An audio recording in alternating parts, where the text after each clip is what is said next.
Hello friend, Bihar PSC centre में आपका स्वागत है। तो फ्रेंड्स, ये जो क्लास है बहुत ही अच्छी क्लास है और ये जो क्लास है बिहार एसएससी जो इंटर लेवल का क्लास है और उससे संबंधित जो प्रैक्टिस सेट होता है फ्रेंड्स, और उसी का विश्लेषण क्लास है। और अगर आप एक क्वेश्चन से संबंधित आपको यहाँ पे कम से कम 8-10 क्वेश्चन मिलने को है फ्रेंड्स, तो आप इस क्लास को बस 2 मिनट देखें, आपको भी बहुत अच्छी लगने लगेगी। और यहाँ पे जो जीके जीएस है आपका बहुत ही अच्छा होगा। और बिहार एसएससी जो इंटर लेवल का एग्ज़ाम होने वाला उसमें आप बहुत अच्छा जीके जीएस करके आई हैं। तो बिहार एसएससी इंटर लेवल का विश्लेषण प्रैक्टिस सेट है। चलिए फ्रेंड्स, यहाँ पे ऊपर में देख लीजिए लिखा हुआ है क्वेश्चन नंबर 53 कल 52 तक हो चुका था फ्रेंड्स। टोटल जो होता है फ्रेंड्स 75 जो क्वेश्चन होता है फ्रेंड्स वो होता है जीके जीएस, 50 रीजनिंग होता है और 25 जो है मैथ होता है। तो इस 75 में 50 तो जीके जीएस रहेगा, लेकिन 25 जो रहेगा वो साइंस का क्वेश्चन रहेगा। तो टोटल 75 गुने आप अगर 10 करेंगे तो देख लीजिए 75 गुने एवरेज मान लीजिए 8, तो आपको इतना क्वेश्चन कंप्लीट होगा। तो चलिए, एक क्लास में तो कंप्लीट नहीं होगा फ्रेंड्स, 5-6 क्लास लग जाएगा एक प्रैक्टिस सेट को विश्लेषण करने में, और बहुत ही अच्छा है। आप एक बार देखिए, आपको बहुत ही इस क्लास से बेनिफिट होने वाला है। क्वेश्चन नंबर 53, दुनिया की एकमात्र समुद्र सार्गेसो सागर है और जिसके पास जो है भूमि सीमा नहीं है। और सार्गेसो सागर कहाँ पे स्थित है फ्रेंड्स? तो ये उत्तर अटलांटिक जो महासागर है उसमें 20 डिग्री से लेकर 40 डिग्री उत्तरी अक्षांश के मध्य स्थित है। अगर आप क्वेश्चन करते फ्रेंड्स तो सिर्फ ये वाला जो पॉइंट है ऊपर कि सार्गेसो सागर कैसी है तो भूमिहीन हो जाता, लेकिन अब उससे संबंधित जो आपको विश्लेषण मिलेगा यही इस क्लास की विशेषताएं हैं फ्रेंड्स। आपको पता चल गया होगा कि अटलांटिक महासागर में है सार्गेसो सागर और वो भी उत्तर में। ये क्वेश्चन पूछा हुआ है फ्रेंड्स। नेक्स्ट, सार्गेसो सागर के चारों ओर महासागरीय जलधाराएं प्रवाहित होती हैं और यह जो है गल्फ स्ट्रीम महासागरीय जलधारा, कन्नारी महासागरीय जलधारा तथा उत्तरी विषुवत रेखीय जलधाराओं के बीच स्थित एक शांत जल क्षेत्र है। तो ये किस किस के मध्य है फ्रेंड्स? गल्फ स्ट्रीम महासागरीय जलधारा, कन्नारी और उत्तरी विषुवत रेखीय जलधाराओं के मध्य में है फ्रेंड। देखिए, अगर मैप में आप देखेंगे तो कन्नारी इधर से आती है, विषुवत वाला इधर से आती है और एक यहाँ से, और यहीं पे है सार्गेसो सागर। नेक्स्ट पॉइंट, इसके तट पर एक मोटी तथा जड़ रहित समुद्री घास तैरती है जिसे पुर्तगाल के जो भाषा है उसमें सारगैसम कहते हैं। इसी घास के ऊपर इस समुद्र का नाम सारगेसो समुद्र पड़ा। सारगेसो सागर को सर्वप्रथम स्पेन के नागरिक ने देखा था। चलते हैं नेक्स्ट, क्वेश्चन नंबर 53 हुआ फ्रेंड्स। बीच बीच में रीजनिंग, मैथ्स इत्यादि का क्वेश्चन भी आते रहता है। क्वेश्चन नंबर 54, खान अब्दुल गफ्फार खां को सीमांत गांधी के नाम से जाना जाता है। तो ये क्वेश्चन तो यही था फ्रेंड्स कि खान अब्दुल गफ्फार खान को किस नाम से जाना जाता है, तो आप वहाँ आंसर टिक करते। अगर प्रैक्टिस सेट होता तो सीमांत गांधी। लेकिन ये सारे जो आपको इतने सारे जो क्वेश्चन आपको मिलते हैं फ्रेंड्स, ये आपके जीके जीएस को बहुत ही स्ट्रॉन्ग बनाएगा और इससे संबंधित जब भी क्वेश्चन पूछा जाए तो आप जरूर बना दीजिएगा। तो गफ्फार खान जो हैं भारत रत्न पाने वाले पहले गैर भारतीय थे, ये विदेशी थे फ्रेंड्स। और नेक्स्ट पॉइंट, उत्तर पश्चिम सीमा प्रांत में सविनय अवज्ञा आंदोलन का नेतृत्व जो है खान अब्दुल गफ्फार खान ने किया था। खान अब्दुल गफ्फार खां की संस्था जो है खुदाई खिदमतगार है, ये भी कई बार पूछा जा चुका है फ्रेंड्स। और जो स्थापना हुआ है खुदाई खिदमतगार का वो 1929 ईस्वी में हुआ है। और लाल कुर्ती आंदोलन जो है इनके द्वारा प्रारंभ किया गया था।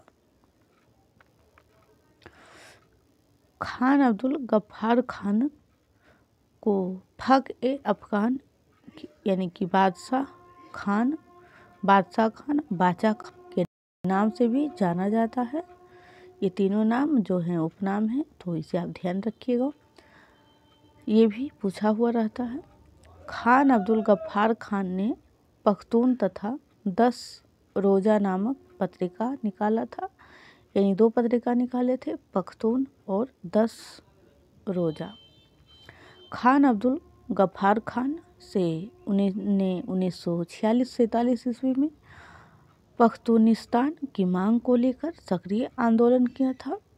तो फ्रेंड्स, अगर आपको खान अब्दुल गफ्फार खान से संबंधित इतने सारे जो हमने MCQ करवाए, 1 मिनट फ्रेंड्स,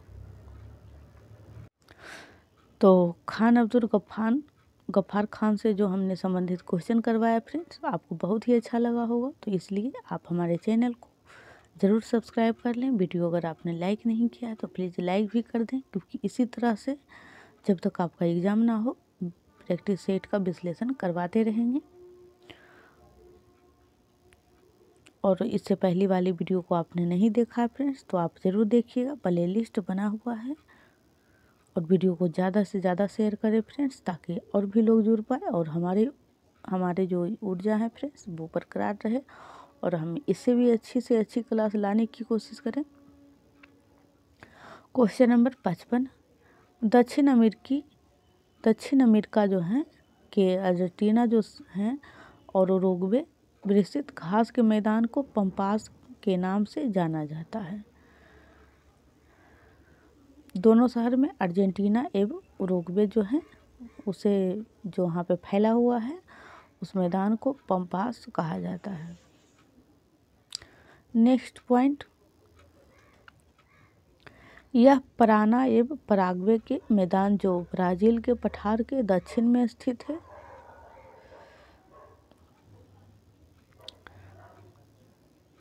नेक्स्ट पॉइंट है फ्रेंड्स, इसे लाटा का मैदान भी कहते हैं।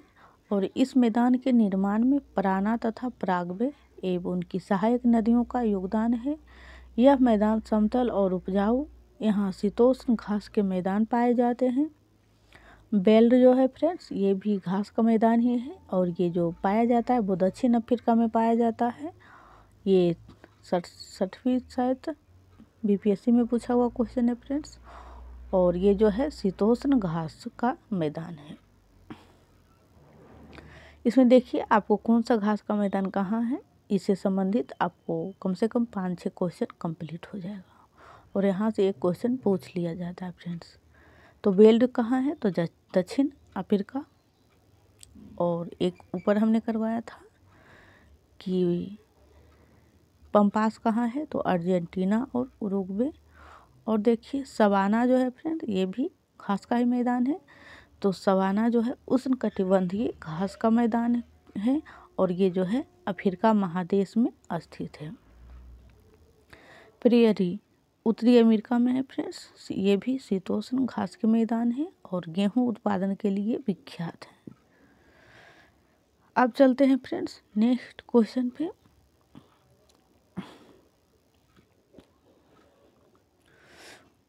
क्वेश्चन नंबर 56, लैटिन अमेरिका में दिए गए देशों में न्यूनतम जनसंख्या घनत्व ब्राज़ील का है, जहाँ की 25.06 व्यक्ति प्रति वर्ग। लैटिन अमेरिका में दिए गए देशों में न्यूनतम जो जनसंख्या घनत्व है वो ब्राज़ील का है फ्रेंड्स, जहाँ पे लगभग 25.06 व्यक्ति जो हैं प्रति वर्ग किलोमीटर पर पाया जाता है। ये अंतर्राष्ट्रीय से संबंधित क्वेश्चन है फ्रेंड्स। कोलंबिया का जनसंख्या जो है जनसंख्या घनत्व लगभग 40 प्रति वर्ग किलोमीटर है फ्रेंड्स। इक्वाडोर का जो जनसंख्या घनत्व है वो 71 व्यक्ति प्रति वर्ग किलोमीटर है। वेनेजुएला का जो जनसंख्या घनत्व है लगभग 32 व्यक्ति प्रति वर्ग किलोमीटर है। विश्व का सर्वाधिक जनसंख्या घनत्व वाला देश मोनाको है, जिसका जनसंख्या घनत्व जो है फ्रेंड्स सब 26,153 व्यक्ति प्रति वर्ग किलोमीटर पर रहता है, यानी कि 1 किलोमीटर पर 26,153। नेक्स्ट पॉइंट, विश्व का सबसे कम जनसंख्या घनत्व वाला जो देश है, आप 2 ही पॉइंट याद रखिएगा फ्रेंड, ज़्यादा की ज़रूरत नहीं है इस क्वेश्चन में, एक सबसे ज़्यादा और एक सबसे कम।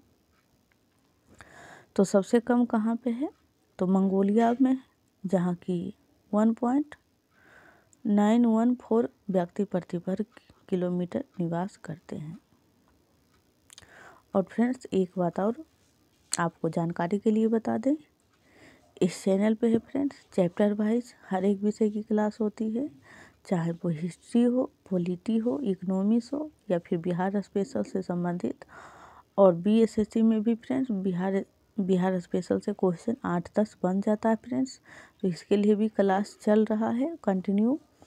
तो आप बिहार स्पेशल ज़रूर देखें, क्योंकि अगर आपको क्वालिफाई करना है फ्रेंड्स तो आप किसी भी पॉइंट को हल्के में नहीं ले सकते हैं। तो इसके संबंधित बिहार स्पेशल क्लास हो रहा है फ्रेंड्स, तो आप उसे ज़रूर देखें। क्वेश्चन नंबर 57, 1857 तक लाल किला जो है भारत के मुगल सम्राटों का लगभग 200 वर्षों तक निवास स्थान रह चुका था। अब देखिए लाल किला से संबंधित बहुत सारे पॉइंट। तो नेक्स्ट पॉइंट है, दिल्ली जो है लाल किला का निर्माण मुगल बादशाह शाहजहां ने करवाया था। तो लाल किला का निर्माण किसने करवाया था, तो शाहजहां। और शाहजहां कौन थे, तो शाहजहां जो थे वो जहांगीर के पुत्र थे। और जहांगीर किसके पुत्र थे, तो अकबर का। चलते हैं नेक्स्ट पॉइंट, शाहजहां ने 1638 ईस्वी में अपनी राजधानी जो है फ्रेंड्स आगरा से दिल्ली लाने के लिए यमुना नदी पर शाहजहानाबाद की नींव डाली थी 1638 में। दिल्ली जो है लाल किले में शाहजहां से लेकर अंतिम मुगल बादशाह यानी कि बहादुर शाह जफर द्वितीय जो था ये भी इसमें निवास किया था। तो मुगल का जो अंतिम बादशाह था फ्रेंड्स वो था बहादुर शाह जफर। क्वेश्चन नंबर 58, जनता द्वारा मुद्रा के रूप में अपने पास रखे गए धन और उसके द्वारा बैंक जमा धन के अनुपात को मुद्रा जमा अनुपात कहते हैं। यानी कि जनता के द्वारा जो मुद्रा के रूप में यानी पैसे के रूप में अपने पास रखे गए धन और उसके द्वारा बैंक जमा धन के अनुपात को आप एक बार आप भी पढ़ लें तो आपको ज़्यादा अच्छा से समझ पाएगा फ्रेंड्स। तो उसे क्या कहा जाता है, मुद्रा जमा अनुपात।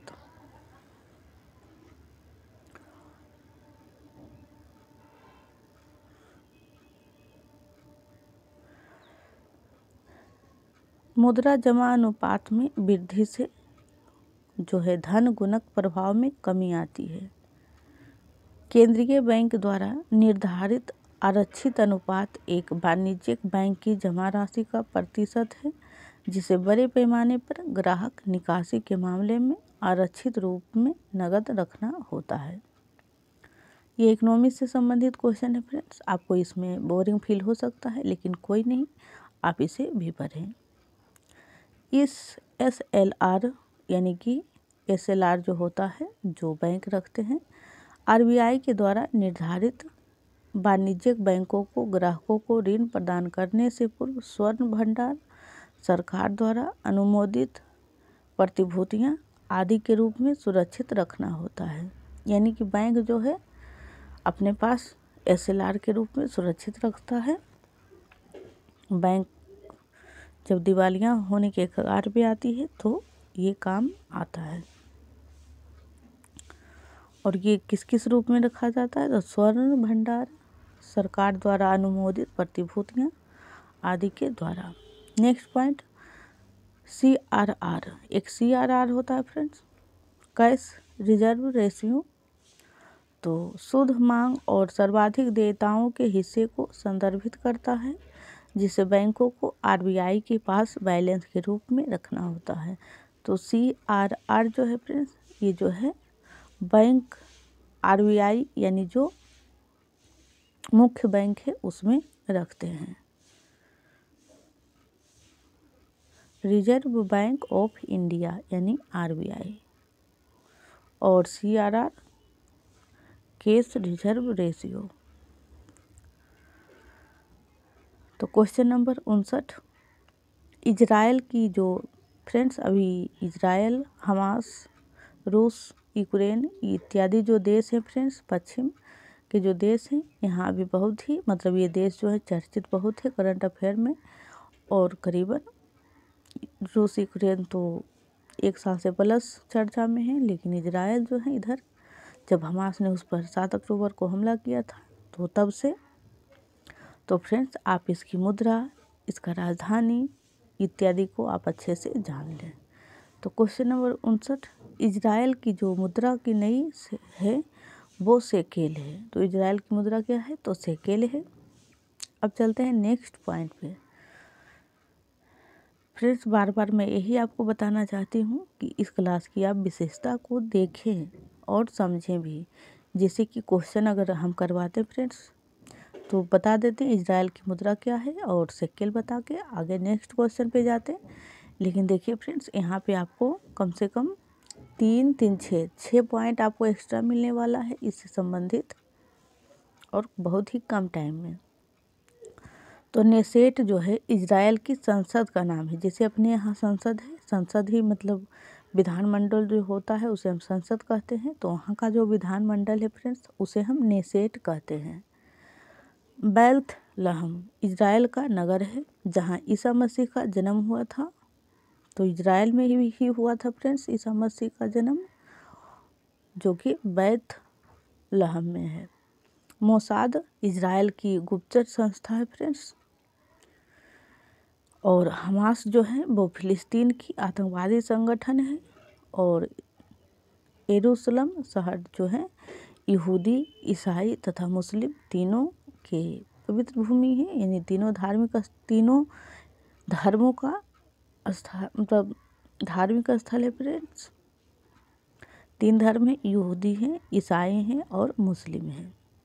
ये क्वेश्चन बन चुका है पहले ही फ्रेंड्स। मोसाद अभी चर्चा में था क्योंकि मोसाद जो बहुत ही अच्छे संस्था माने जाते थे, लेकिन ये भी हमास के हमले के नीचे मतलब आ गए, मतलब कि इन्हें पता तक भी नहीं चला और आतंकवादी जो लोग थे वो इजराइल में प्रवेश कर चुका था। इजराइल जो है, इजराइल की स्थापना जो है फ्रेंड्स 14 मई 1948 को फिलिस्तीनियों के विभाजन के फलस्वरूप हुआ था। Question number 60। और फ्रेंड्स आज यहीं तक रहने देते हैं, कल आपका कंप्लीट हो जाएगा। कम से कम 5 क्लास हुआ है फ्रेंड्स, मतलब कल हो जाएगा फ्रेंड्स 5 क्लास। तो 5 क्लास में आपका GK GS कंप्लीट हो जाएगा, एक प्रैक्टिस सेट कंप्लीट। और ये लास्ट क्वेश्चन है फ्रेंड्स, तो मतलब इस चैप्टर का लास्ट नहीं है बल्कि आज का लेक्चर का है। तो अभी तक आपने लाइक नहीं किया है फ्रेंड तो लाइक कर दीजिए, चैनल को सब्सक्राइब कर लीजिए, क्योंकि आपका एक लाइक हमारे लिए बहुत ही महत्वपूर्ण है। मतलब हमें अंदर से एहसास होता है कि हमारी जो मेहनत है वो बेकार नहीं जा रही है, लोगों को पसंद आ रही है और कुछ नहीं फ्रेंड्स। क्वेश्चन नंबर 60, कपास के संबंध में कथन सही नहीं है। तो देख लेते हैं। भारत में छोटे रेशे वाली कपास का सर्वाधिक उत्पादन होता है। तो ये तो बोल दिया है फ्रेंड्स कि कपास के संबंध में कथन सही नहीं है। चलते हैं अब इसका विश्लेषण पर, आपको सब समझ आ जाएगा कि भारत में किस प्रकार की कपास होती है।